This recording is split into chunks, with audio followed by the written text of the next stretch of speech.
One of the biggest criticisms of Warhammer 40k is the faction known as the Imperial Guard. The common argument asks, why would anyone want to play a simple human soldier when you can play a superhuman enhanced Angel of Death, or a cunningly brutal green-skinned alien, or even better yet, an undying self-regenerating robot that is over 60 million years old. And while all those factions have amazing lore, they don't compare to the insanely customizable lore of the Imperial Guard. To prove that the Astra Militarum is superior to any other military faction, both in and out of Warhammer 40k, we will be looking at how diverse the regiments of the Imperial Guard could be, starting with the Fantine Air Corps. The Fantine Air Corps is an unusual, regiment-sized force of Imperial fighter bombers and bombers that provide dedicated air support for the ground forces of the Astra Militarum. The Fantine Air Corps is unique compared to all other regiments in that it is composed of all air and no ground forces, a specialty by virtue of their home planet of Fantine. Compared to many of the early colonized worlds of the Segmentum Solar, Fantine is a fairly young world, famously led by Saint Fidolus. The first Imperial colonists liberated Fantine and discovered tremendously rich deposits of promethium, which led them to quickly industrialize the world. Fantine's industries soon specialized in producing petrochemicals, exporting their products to many worlds. It was not long before the first hive cities began to rise from the ground. Unfortunately, after 15 standard centuries of continuous and ruthless exploitation, Fantine's refineries and other industries had rendered the world's troposphere uninhabitable. A 5,000-meter-thick blanket of aerial pollution and noxious gases covered Fantine's entire surface, a dangerous and toxic sea of clouds named the Scald. To survive, Fantine's population had to resettle above the cloud line, seeking refuge on the highest mountain chains or the spire tips of the greatest hive cities. There, the Fantines erected new cities, little islands in a sea of toxic fog. This development led to the profound change in Fantine society, which through necessity came to rely almost entirely on aviation for trade and transportation. Formerly dedicated to the production of petrochemicals, Fantine's manufacturers now turned to energy production, erecting great steam mills and center power plants that formed the beating heart of the new airborne society. By necessity, to protect them from the corrosive atmosphere, Fantine cities are sealed off from their environment, thus warranting cycles of artificial rain within their confines. Many large cities also feature great panels of armored glass. Due to the lack of landmass, Fantine has to import most of its food and materials from the wider Imperial. These are usually transported from city to city in great gas-filled aerostats, many kilometer-long flying behemoths that observers compare to the ancient zeppelins of old Earth. Many of these aerostats have also been converted for military use and act as flying air bases for Fantine's planetary defense force. While difficult to assail due to their planet's topography, Fantine cities are by no means fortresses designed to withstand sustained assault. Typically, Fantine cities consist of several interlinked habdomes where the population lives, and a center steam-based power plant for energy production. Landing fields, secondary steam centrals, waste incinerators, or refineries are often located on the city's exterior, connected to the main habdomes by great conduits or causeways that are located above the cloud line. The habdomes themselves also feature great terraces used by the inhabitants to move from place to place within the city. The domes are studded with anti-air defense guns, as well as gangways, in order to inspect the dome's physical integrity after one of the many acid storms that periodically assaults the settlement of Fantine. The strange mixture of airborne chemicals frequently causes electromagnetic storms in the depths of the Scald, whose layers are also prone to spontaneous combustion. Such an event lends the Scald an eerie and strange glow that has often been interpreted as a bad omen by the people of Fantine. The upper layers of the Scald frequently erupt into violent storms that can wash away the more precarious cities and force the aerostats to take unexpected detours from their standard routes. In the past, Fantine was once a verdant world, harboring hundreds of thousands of different species, but the toxic vapors of the Scald have either killed or profoundly affected Fantine's biodiversity. Worst affected was Fantine's flora, which proved unable to evolve quickly enough to escape the suffocating and toxic vapors of pollution. Nowadays, the only traces of vegetation on Fantine can be found within the hermetically sealed cities, and more specifically the upper class levels of the primary habitation domes, where Fantine's elite live. On those levels, the wealthiest men and women have preserved some parts of their world's native trees amongst well-kept gardens, which were sometimes decorated by artificial lakes. However, outside of the habdomes, Fantine's wildlife has been profoundly affected by the world's industrial poisoning. At ground level, nothing survived, and only airborne specimens were able to follow Fantine's population into safety. Over the following standard millennia, a rudimentary ecosystem established itself around the great Fantine dome cities. At the lowest level of this ecosystem are located the thermovores, small slug-like creatures that colonize the outer walls of Fantine's dome cities, especially around the impressive vents of the thermal power plants. Thermovores feed on the vapors given off by the thermal plants and the small metallic particles dissolved by the world's continuous acid rainstorms. Thermovores secrete a thick, acid-resistant slime that protects them from the more dangerous features of Fantine's climate. Several smaller predators roam the city's exteriors, all of which are winged and feed on each other or the humble thermovores. But the mightiest beast of Fantine's skies lives within the toxic miasma of the scald, the sky shark. This almost legendary beast is universally recognized as the alpha predator on Fantine, but very little information is available on it. Its exact wingspan and shape are unknown, and the Fantine avoided at all cost. As for the inhabitants of Fantine, the society widely conforms to the imperial culture of other civilized worlds that share the same level of population and technology. In stark contrast to the society on most hive worlds, there is no lower caste or underhive scum, as every member of society is deemed valuable to the continued survival of the world's dome cities. Fantine is not ruled by a single imperial governor, as is customary, but by an assembly of elected officials who comprise the World Senate. Its office holders go by the title of senator, and invariably live a life of luxury in large estates on the upper levels of the habdomes, their great palaces or villas surrounded by well-tended gardens and orchards.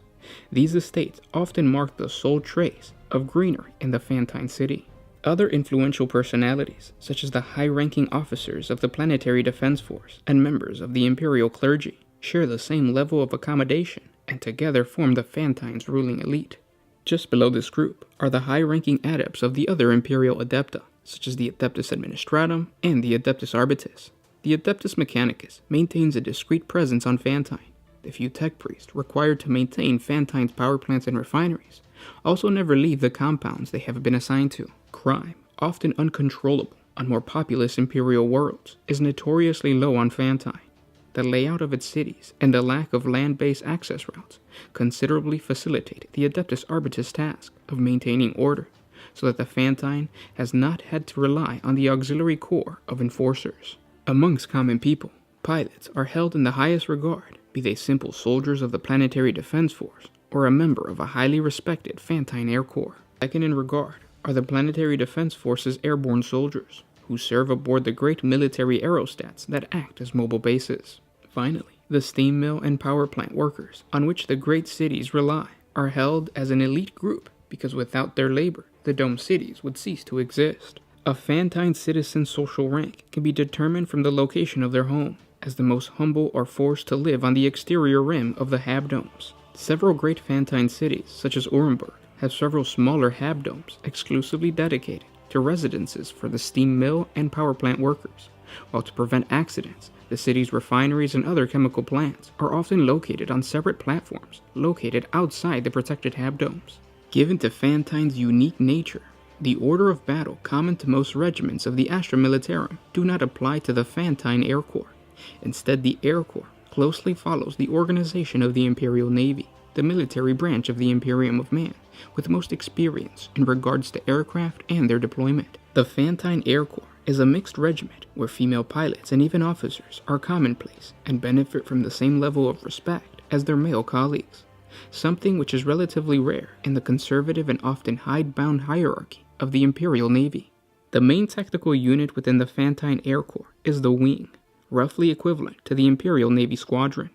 Each wing benefits from its own support detachment of ground crew and technicians, which makes the Fantine Air Corps a highly flexible formation, a flexibility it often desperately needs in battle. Depending on its specialization, bombardment, reconnaissance, or interception, a wing is comprised of 8 to 12 aircraft, in addition to the squadron's leader's own craft. Each wing is led by a commissioned officer who usually carries the rank of Wing Commander, often shortened simply to Commander. It is customary for the Wing Commander to select a second-in-command, known as an Executive Officer, within the Fantine Air Corps, from the pilots serving under him or her. Each wing can be further broken down into lesser formations, known as flights, for missions that do not need the full strength of the entire wing, such as routine patrols. When in combat, a commander's will is law over his wing, while strategic deployment of the entire Air Corps is determined by the officers who comprise the Fantine High Command. The Fantine High Command is autonomous from both the hierarchy of the Imperial Navy, which has no authority over any Imperial Guard unit, and from the other larger Astra Militaris, which lacks the expertise and tactical knowledge to deploy aircraft wisely. This unusual command autonomy has led to considerable tensions within both the Navy and the Guard, and as a result, the personnel of the Fantine Air Corps often keep to themselves. The Enothian War holds a special place in the history of the Fantine Air Corps, as it was one of the unit's first great victories, as well as the first time an officer from Fantine was put in command of an entire Imperial war zone. Much like Fantine itself, the civilized world of Enothis had come under attack by the forces of chaos, led by one of the most notorious generals, Magister and Kawarna Sect. The Chaos Cultists gained control of the southern Trinity Hive cities and pushed to the north, where they were met by the Enothian Planetary Defense Force. Bolstered by elements of the Sabbath World Crusade, the Imperium pushed back, but after more than 200 solar days of fighting, the Imperial forces suffered a grievous defeat at the gates of the Trinity Hive. Unknown to the Imperium, the archenemy had received powerful reinforcements, including several regiments of blood-packed troopers and Sect's own cadre of elite fighter pilots, while the assembled might of several armored and mechanized regiments of the Imperial Guard and a sizable portion of Enothis' own planetary defense forces fought a desperate retreat through the interior desert. Harassed constantly by enemy ground and air forces, the war shifted from land to sky. By direct order of War Master Makaroth, Grand Admiral Ornoff of the Fantine Air Corps was put in charge of the Enothis war zone. Several wings of the Fantine Air Corps were immediately deployed to Enothis on the war's 250th day. In a great redeployment, the Imperial Navy and the Fantine Air Corps replaced the outgunned and outclassed air force of the Enothian Commonwealth, which were being slowly whittled down by the enemy Hellblade, Helltalon fighters, and the fighter bombers. In a protracted and bitter delaying action against the forces of the archenemy, the Imperial aircraft covered the retreat of the Imperial ground forces to the planetary capital city. Having constructed mobile ground-based land carriers for its aircraft, the archenemy's counteroffensive almost caught up with the Imperial retreat before the troops were successfully evacuated amphibiously from the southern shores of the sea. After the retreat, the Imperium's air assets relocated to a series of well-defended air bases located on several islands to the sea. What was later called the Battle of the Sophonian Sea, the archenemy launched all of its remaining aircraft against the hopelessly outnumbered Imperial formations.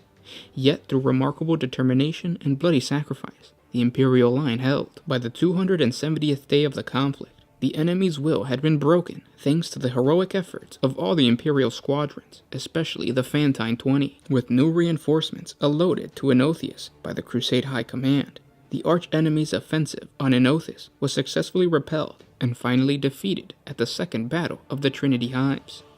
Unfortunately, despite the final Imperial victory, Magister Sect managed to evade capture and flee the planet. Now let's take a look at the Savlar Chem Dogs. The Savlar Chem Dogs are an Imperial Guard regiment made up of troops that have committed capital crimes and have been sentenced to life service in the Astra Militarum.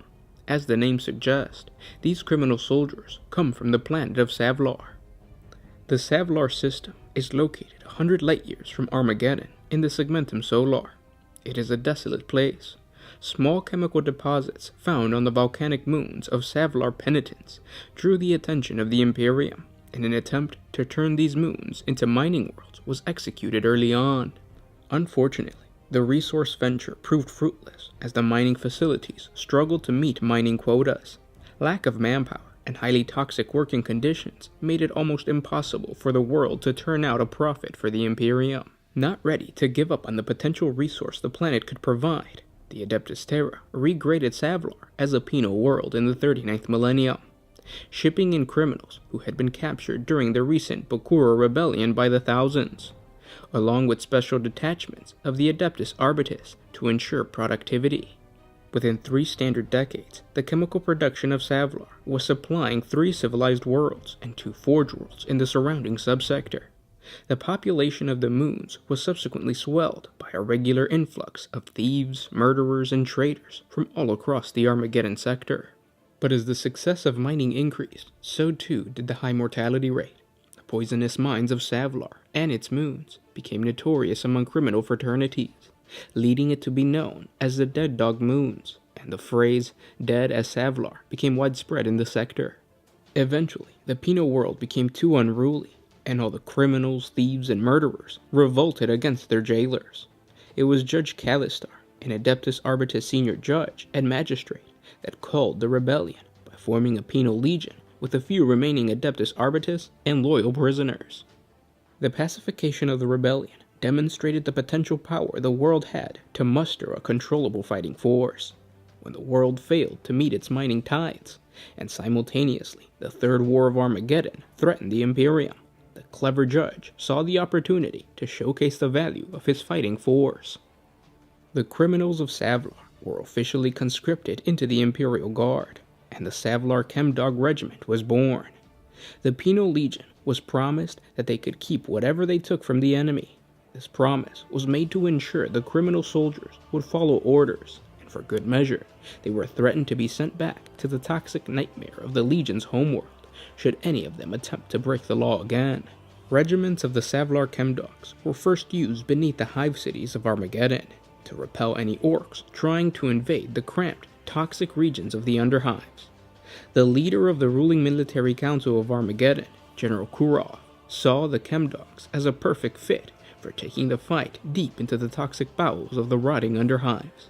They were given the orders to go as deep into the access tunnels and crawlways as they could. Any orc forces attempting to infiltrate into a hive from the Marad tunnels below not only had to fight the crazed mutants and monstrous denizens of the Underhive, but some of the most hardened criminals and desperados in the Imperium. Not only did this suit the Chemdogs admirably, as they were adapted to the horrible toxic conditions, but they were also able to plunder many old and valuable pieces of archaeotech. Needless to say, the Chemdogs took every opportunity they could to steal anything that was not nailed down. Not trusted with some of the more ancient weapons used by the Imperial Guard regiments, the Chemdogs were mostly armed with flamers and heavy bolters. To survive in the harsh environments of the Underhive, the legions were fitted with the Savlar rebreather units, which originally were built to filter out the toxins and poisons of the Savlar atmosphere, but the breathing apparatus was much too bulky and had 4 intake/outtake hoses connected to a large canister and filter mask. The resourceful criminal soldiers were able to secure a large number of the superior Armageddon pattern filter masks that would later be reported lost or stolen in every war zone frequented by the Chemdogs. Oftentimes, the Chemdogs would modify their rebreather units to include nitrochem inhalers for the intake of dangerous hyperaggressive stimulant chemicals. These drugs gave the Penal Legion the courage needed to face not only the greenskin menace of Armageddon, but all of the mutants that called the Underhive home. Guardsmen of these regiments are also prone to carrying a number of non-standard pieces of gear, such as stolen improved body armor, civilian-made dust goggles, and vox casters, and even extremely rare archaeotech they have acquired. The Chemdogs were always accompanied by a high number of commissars, since they are a Penal Legion regiment that needs constant motivation to do their job properly. Savlar Chemdog regiments had access to Ogrins and a special type of Astra Militarum Rough Rider, known as the Savlar Chem Rider, whose riding animals were altered with chemicals to survive in toxic environments of the Underhives. The invaluable performance of the Savlar Chemdogs on Armageddon pushed the Astra Militarum to utilize these regiments in countless campaigns throughout the Imperium. The Chemdogs became highly resourceful and surprisingly enterprising. Rather than waiting for battlefield resupply, they often repurposed old equipment. They became known to strip weapons from vehicles and proceed on foot when fuel was low, or replace broken machine parts with similarly shaped pieces of scrap. And though effective, such practices have been seen more than a few Savlar officers executed for heresy by the Adeptus Mechanicus. Some rare regiments are even given Imperial vehicles such as Hellhounds, Leman Russ tanks, as well as Sentinels. Chemdog artillery assets utilize Basilisks and Griffins. Currently, the Savlar Chemdogs are most often used in campaigns against demons that now haunt the Ash Wastes and Underhives in the wake of the Great Rift's birth. But just like on Armageddon, the Chemdogs are not trusted by other Imperial Guard regiments, and sadly, they have good reason to not trust a band of criminal soldiers. Now let's take a look at the Scintillan Fusiliers. The Scintillan Fusiliers are a highly unusual Imperial Guard regiment composed of the sons and daughters of the noble families of the hive world of Scintilla, the capital world of the Calixis sector. While most regiments of the Astra Militarum recruit from the lower classes of hive worlds, or draft from all but the upper echelons of Imperial society, the Scintillan Fusiliers are the best and brightest that the planet has to offer. These noble men and women rarely enlist out of some sense of duty to the Imperium, the God Emperor, or even their homeworld. Instead, most have self-serving aspirations behind their choice to take up the life of a soldier. For some, it is a form of rebellion, a way to get back at their overbearing parents for the numerous offenses heaped upon their children. For others, it is simply out of amusement, a way to pass the time and avoid the dullness of the Scintillan Salon society. In their eyes, it is a chance to have adrenaline-pumping adventures that might put them at fatal risk. Some are also second or third sons and daughters, children with little to inherit in the twisted web of the Scintillan noble society. They would much rather risk their lives than live in the shadows of their older siblings. These individuals often aspire to make a name for themselves within the ranks of the Astra Militarum, away from their family name. They see the regiment as a way to further their political or social goals, and to gain wealth and glory on their own. Their hope is an eventual high-paid and respected administration position as a general officer with a noble title, a staff, and a generous salary from the Departamental Militarum. Whatever their reasons, there are precious few among the Scintillan Fusiliers who see their duty as anything but a means to an end. The regiments are rarely deployed far from Scintilla, and when they are, it is in the softest and most luxurious lodges available in theater.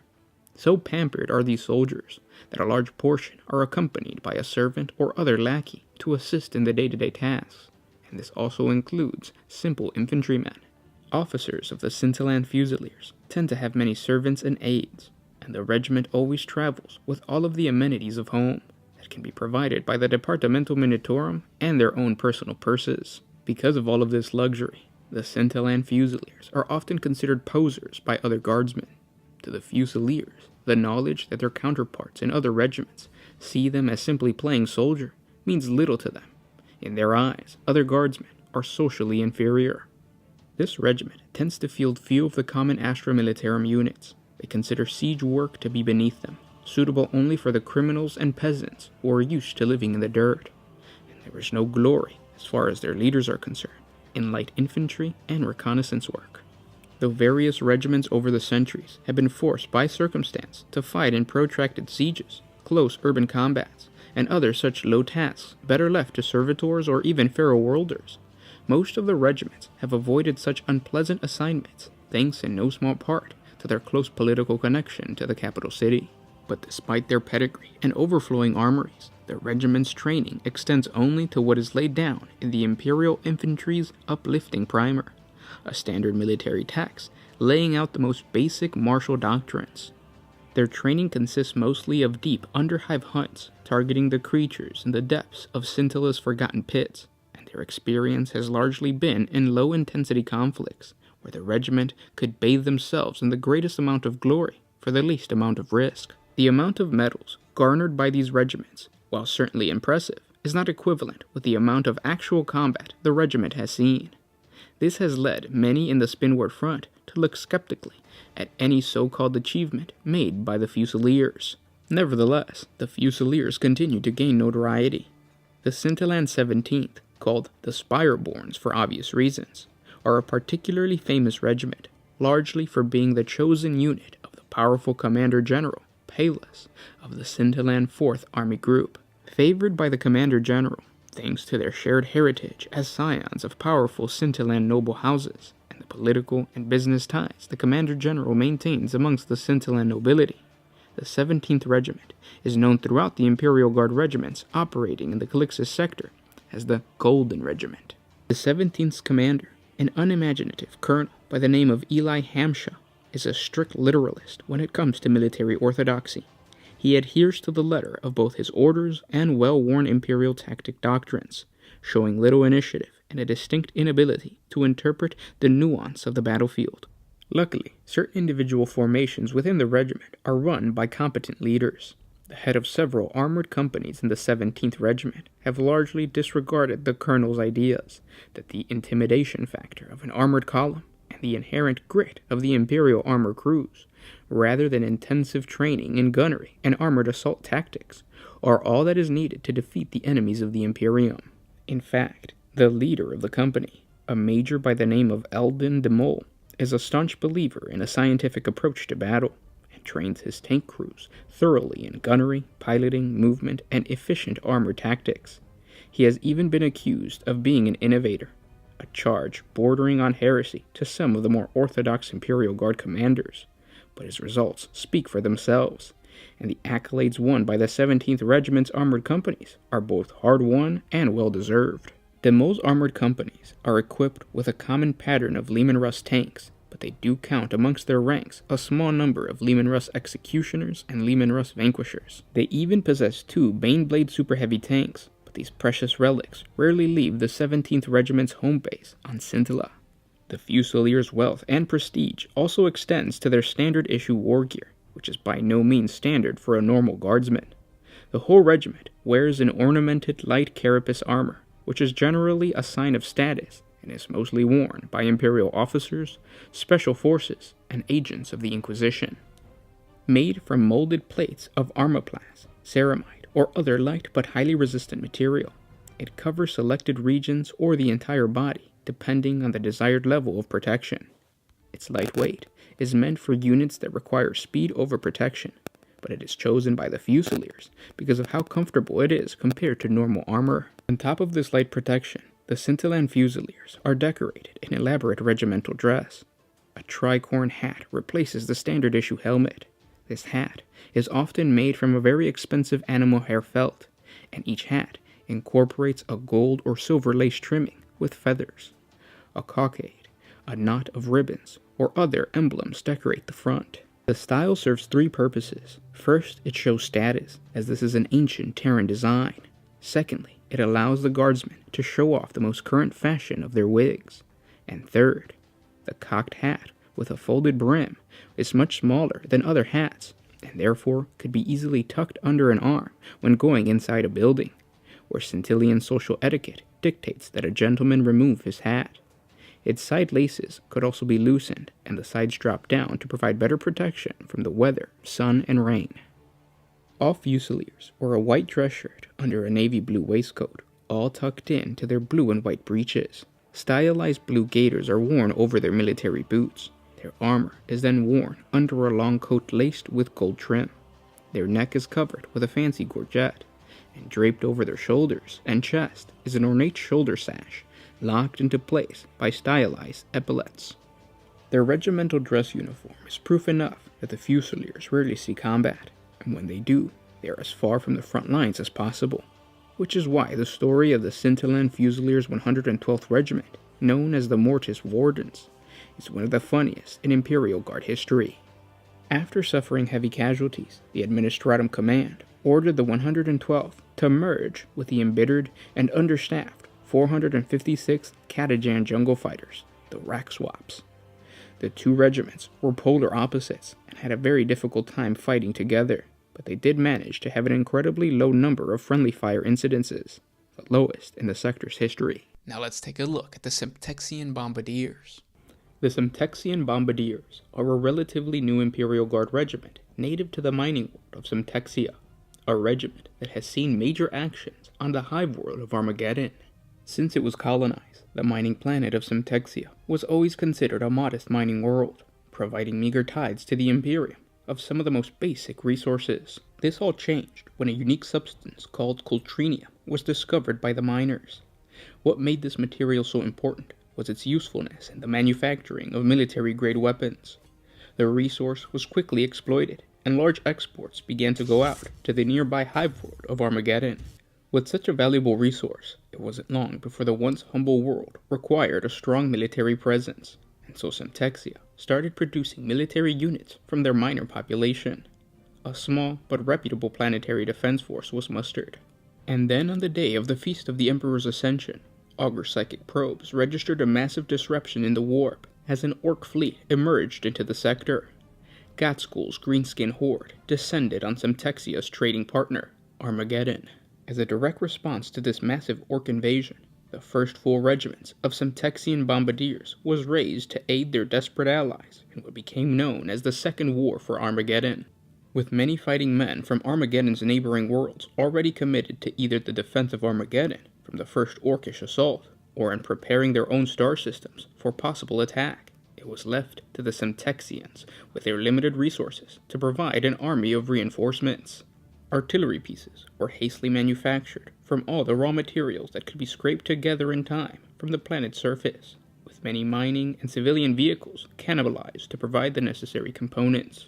However, the first Semtexians were woefully short of both men and equipment as they boarded converted merchant transports for their journey to Armageddon, their numbers barely 4 full batteries. As the orc horde spread rapidly across the subcontinent of Armageddon Secundus, many factories fell to their advance, including those responsible for manufacturing of artillery, thus depriving the Imperial forces of an important resource that was so desperately needed in battle. Once on Armageddon, the Semtexian bombardiers were immediately deployed to the front lines, where the Imperial defenders had been pushed back as far as the Archon Hive by the Greenskin Tide. Their determined actions in repelling the orcs from the city with mass bombardments made the Hive impossible to assault, and allowed the beleaguered defenders to hold out until the Space Marines arrived upon the world, spearheaded by the Astartes of the Blood Angels chapter. This single battle ensured that all future Imperial Guard regiments raised from Semtexia would continue in the bombardier tradition. Primarily composed of artillery and siege assets, and utilizing a variety of heavier siege vehicles with a combination of a few light armored vehicles, the bombardiers were a formidable opponent against any orc horde. They are uniquely organized into batteries instead of the standard company formations of other Astra Militarum regiments. The bombardiers' static methods of warfare mean that these regiments are extremely vulnerable against a mobile enemy or an army that is capable of launching lightning-fast strikes that can penetrate defensive lines before any actions can be taken. For this reason, the Semtexians will almost always operate in conjunction with other regiments. Relationships between the Semtexians and other Imperial Guard formations are usually very cordial, born of the fact that both realize that once battle is joined, the regiment must rely heavily upon one another for effective support. The Semtexians are also known to help in the construction of massive earthwork formations with their experienced engineering companies. These vital fortifications stretch many Terran miles behind the main war zones, providing a vital network of protection for hundreds of the Semtexian static emplacement artillery vehicles. Back on their homeworld, with regiments to raise, more miners were transported to the planet, providing an exceptional increase in the population. With a larger workforce, new ore strains were quickly found that had led to the complex and powerful artillery design, and also to the production of now legendary Semtexian zinc mines. The planet of Semtexia continued to prosper, and the bombardier's reputation grew. The world of Armageddon was grateful for the bombardier service. The unique Imperial Guard regiment made an enormous impact on the outcome of the Second War of Armageddon. The Semtexian bombardier's unique helmet became synonymous with the valor they showed in combat. Known as the Semtexian Pickelhaube helmet, it is the traditional helmet worn by the regiment. The name came from the ancient Terran Germanic language, Pickel meaning point, and Haube meaning bonnet, a general word for headgear. The protection of this helmet is further augmented by the addition of a mail flap to protect the neck and ears. Their one-of-a-kind uniform was also a hallmark of the regiment. Gray flak armor on top of similarly muted clothing, shielded by large, heavy-looking pieces of steel armor, giving them a very feudal appearance, but in reality, their gear was often weathered and not of the highest standard, due to the fact that their homeworld had not yet fully mastered the art of war gear production before they were mustered. Their shoulder pads came down farther than normal guardsmen and was decorated with a red thin lining and Semtexian heraldry. The Semtexian bombardiers were eventually called back to the hive world that gave them so many battle honors during the Third War of Armageddon. One of the most notable figures to come from the Semtexian bombardiers was Colonel Ivarta, a senior-ranking officer of the 3rd Semtexian Bombardiers. During the initial landing of the Third War for Armageddon, several of the regiment's transports were destroyed by the orcs as they pressed in on all sides, taking 8 full batteries of Semtexians with them, including 4 mechanized infantry companies. Upon landing on the planet, Colonel Ivarta, the highest-ranking officer still alive in the regiment, agreed to have the Semtexians immediately broken down into individual squadrons and dispersed throughout other Imperial Guard regiments. Without the possibility of protection from their own mechanized companies, the Semtexians' artillery batteries were extremely vulnerable to orc attacks. Once they were moved to other formations, they were guaranteed at least a measure of protection.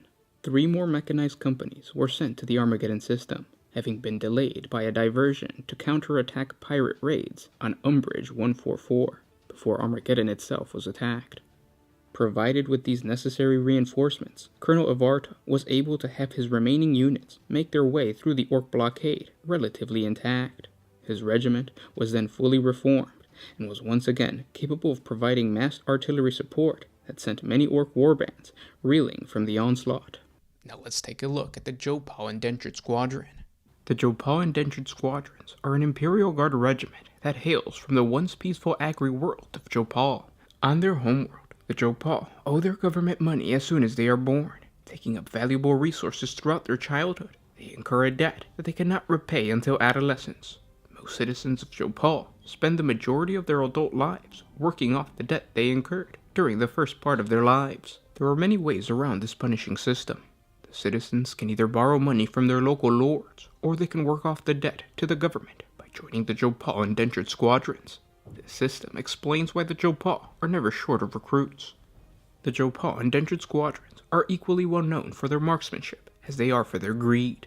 The question of compensation is often raised by the officers of the Indentured Squadrons, and every enemy life they take is tallied somewhere around the soldier's person, to be raised at a later date. Excellent snipers during the Third Imperial Campaign to defend the hive world of Armageddon from invaders, the Jopal were stationed in the upper reaches of Hive Tartarus. The excellent marksmanship skills of the Jopal Indentured Squadrons were able to substantially thin out the number of the secondary orc troops laying siege to the outer reaches of the Hive City. This regiment favored a defensive stance where resources were committed only at the last moment. This made them extremely unpopular with fanatically committed regiments such as the Death Corps of Krieg, specifically around the perimeters of the Hive City. Despite their opposing doctrines, these two styles of warfare complemented rather than detracted from each other, despite the resentment that rapidly grew between the two Imperial Guard factions. The Death Corps of Krieg were disgusted by the very idea that a soldier fought to work off a debt, rather than serving out of a sense of pure duty to the Emperor. They found the relaxed attitude toward command hierarchy in the Indentured Squadron to be appalling and inefficient. It is just this fact, though, that makes the Jopal so unique.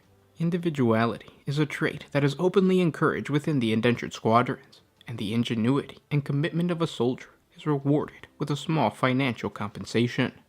Noted for their unethical tactics, the Jopal familiarized themselves with Hive Tartarus to an exceptional degree, assimilating many of their soldiers into the Hive militia and utilizing the resources of the Hive against the orc invaders. As a result of this, squads of Jopal soldiers poisoned the orcs' water supplies with toxic wastes. Snipers harried the orc lines around the clock from the Hive spires surrounding Tartarus, and the tunnels on the outskirts of Tartarus were collapsed, instantly forming an intricate network of trenches, from which the Death Corps of Krieg were reported to have used.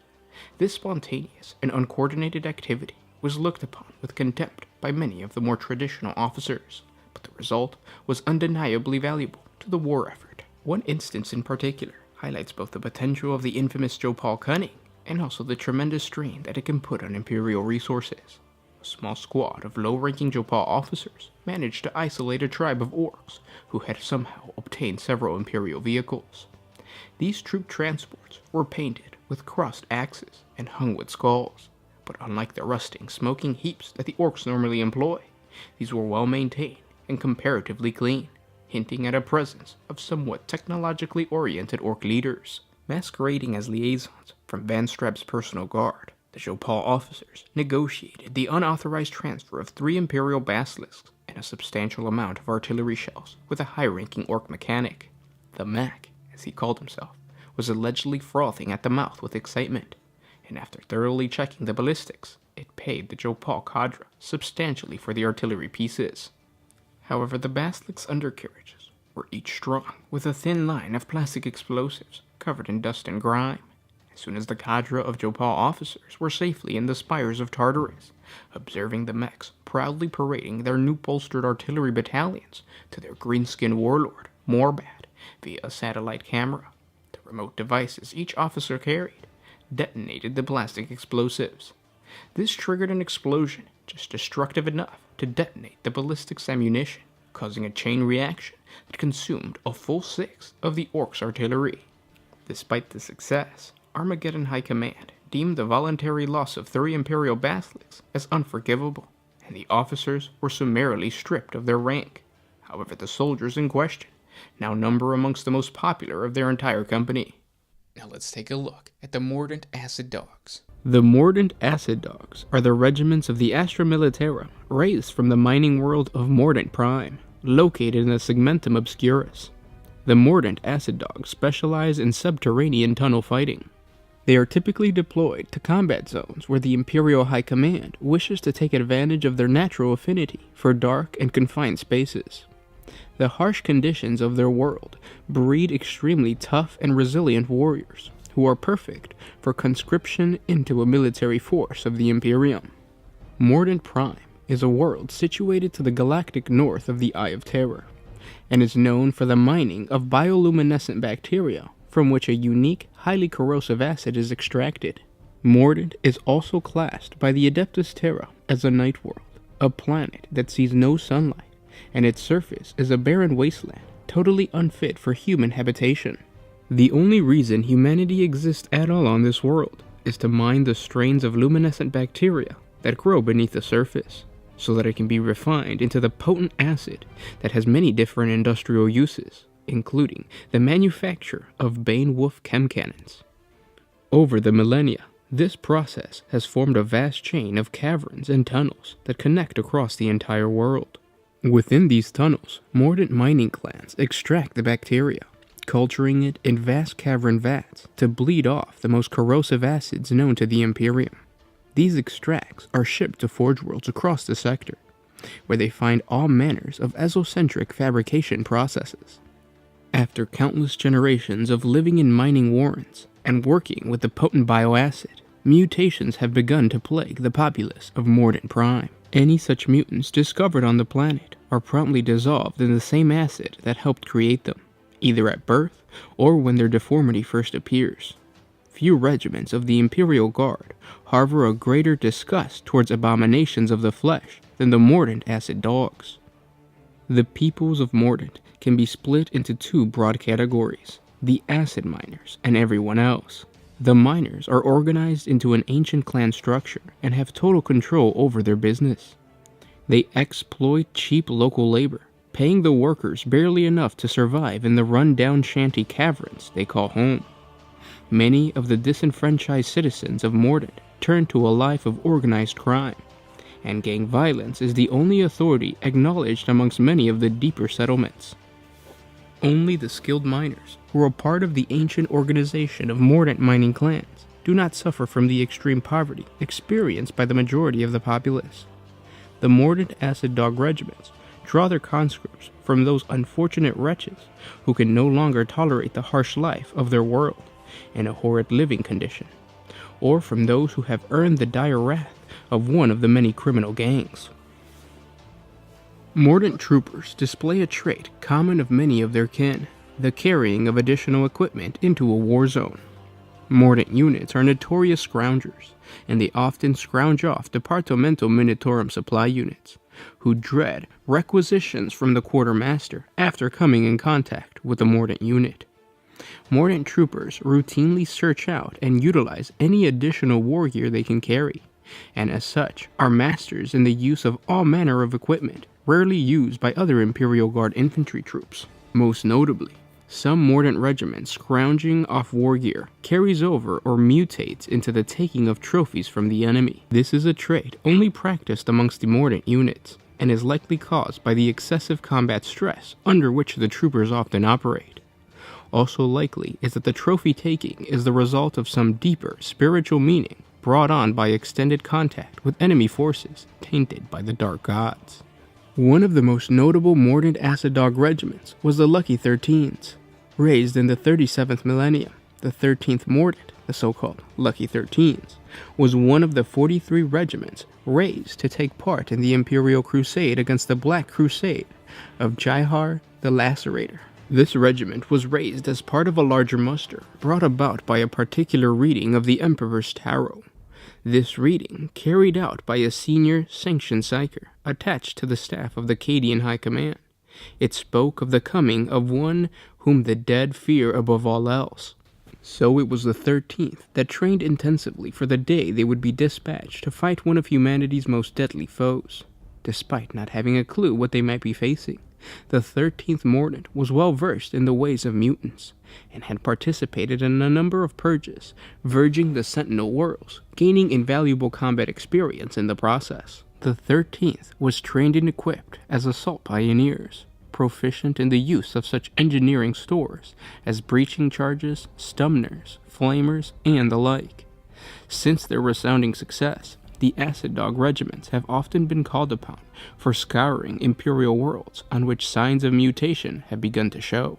Colonel Bane was the commanding officer of the 13th Mordant, having served in the Mordant Planetary Defense Force for many years before being promoted to service as an officer within the Imperial Guard, and was proficient in small unit actions against the private armies maintained by the smugglers and criminal syndicates of his world. Furthermore, while detached from the 13th Mordant, he had served in an assault group that put down a mutant uprising in the Scarus sector, leading the attack on the mutant overlord's hive lair and ending the uprising.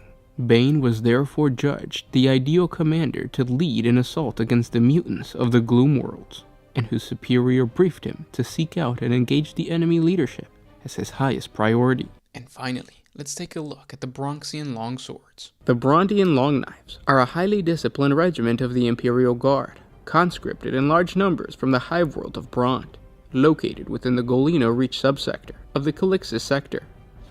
The hive world of Bront is known to be a particularly violent place, yet possesses a level of order and discipline not found on many of the hive worlds of similar population density. One of the younger hive worlds in the Calixis sector, Bront was founded almost a decade after the end of the Angevin Crusade, as a result of the 33rd Army Group, the last of the Crusade's forces to be demobilized as the sector fully established itself in the Imperium of Man. While not originally a hive world, Bront was swiftly industrialized and was reclassified by the Administratum as a hive world within a mere 1,000 standard years of its founding. Bront's populace was formed from the descendants of the countless thousands of Imperial Guardsmen and their families who were originally drawn from dozens of different worlds, who had been brought together by the shared experience of conflict. Brontian regiments are proud to continue in the martial traditions of their ancestors, fighting for the Imperium as their ancestors did generations ago during the Angevin Crusade. With the Calixis sector still considered relatively young and wild, Brontian regiments are most frequently deployed to relatively local conflicts, from the brutal insurrections of the Meritech Wars to the mutant uprising on Trank and the 47 Capella pacification. However, an increased number of Brontians have seen action in war zones further away, particularly with the needs of the Margin Crusade increasing with every passing year. When Duke Cerberus VIII annexed the worlds beyond the Periphery subsector in the Severan Dominant, Bront increased its recruitment rate, offering a greater tithe of men to the Departamental Minitorum and to Lord Sector Marxus Hax, in order to punish his transgression against the labors that their ancestors bled for. Dozens of regiments have been thrown to this conflict every single year, and this seems unlikely to cease as the conflict of the Spinward Front continues to seethe. The population of Bront have strong traditions of military discipline and ancestral ties to the Imperial Guard, with old regimental affiliations forming a system of clan houses.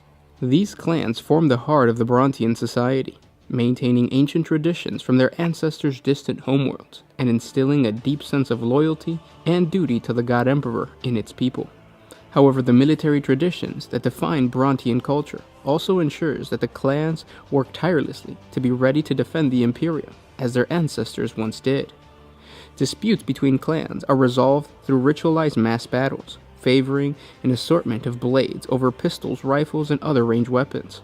These ritual battles typically leave little more than scars, which are worn openly whenever possible to display the warrior's victories and losses. And every Brontian warrior knows and can recount the history of every one of its scars. While most scars are regarded as a sign of experience and honor, a few are viewed with scorn.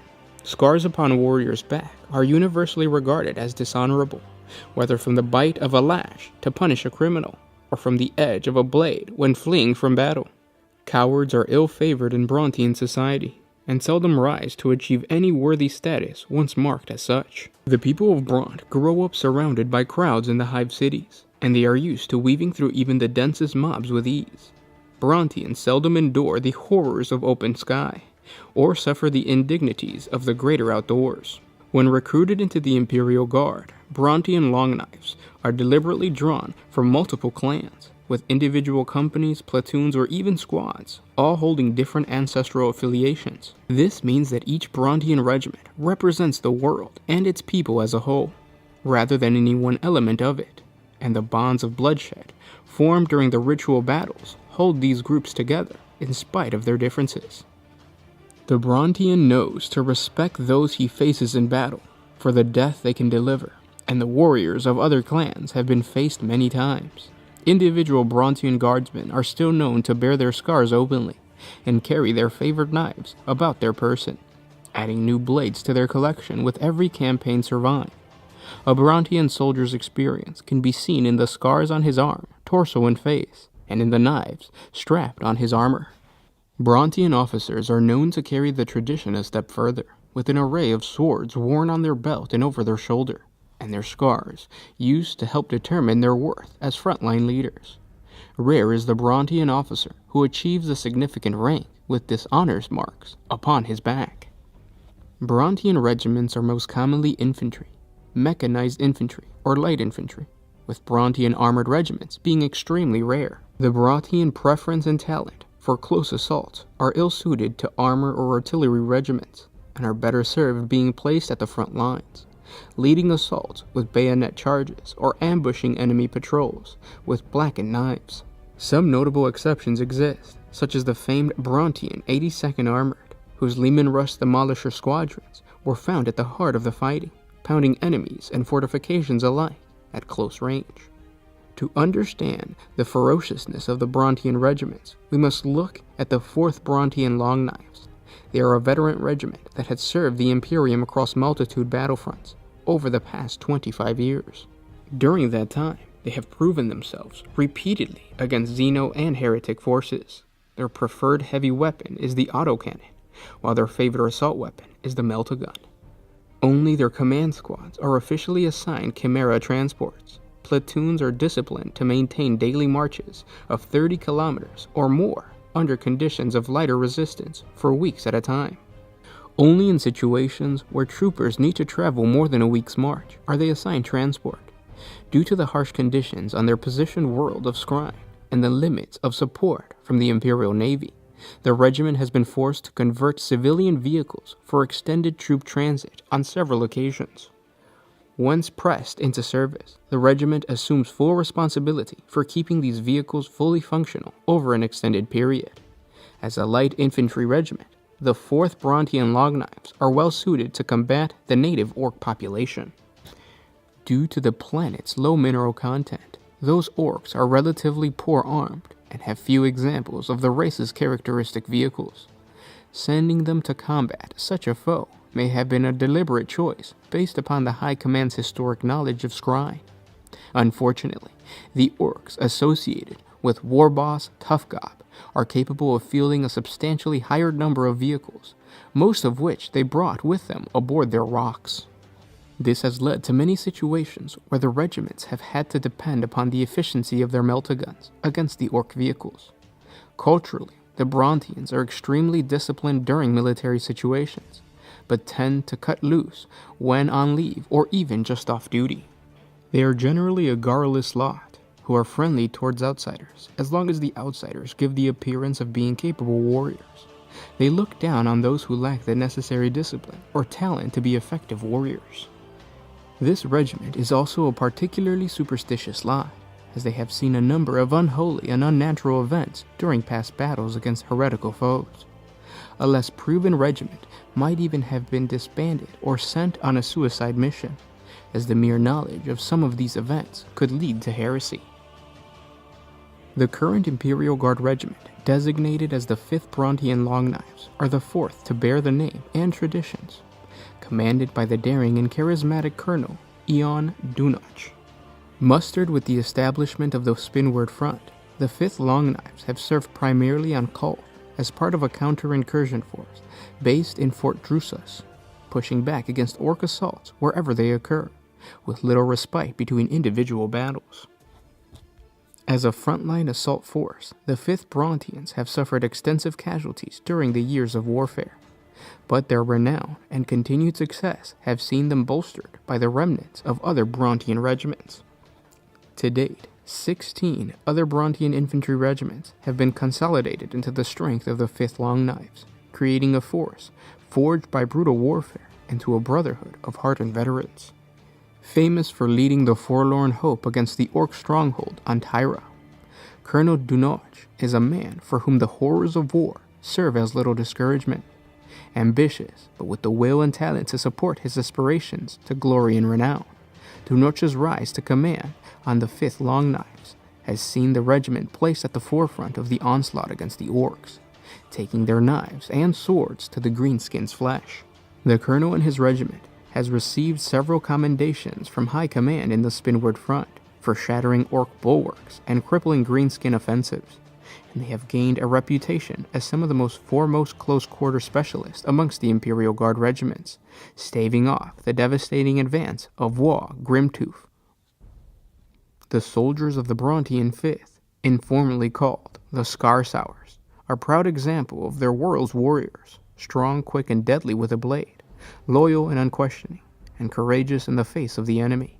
Their honor is without question, and their knives without mercy, for the enemies of the Imperium. I hope you guys enjoyed this video, and with that said, I can't wait to talk to you guys in the comment section below. This was Gersh1 with One Mind Syndicate, signing out. Oh,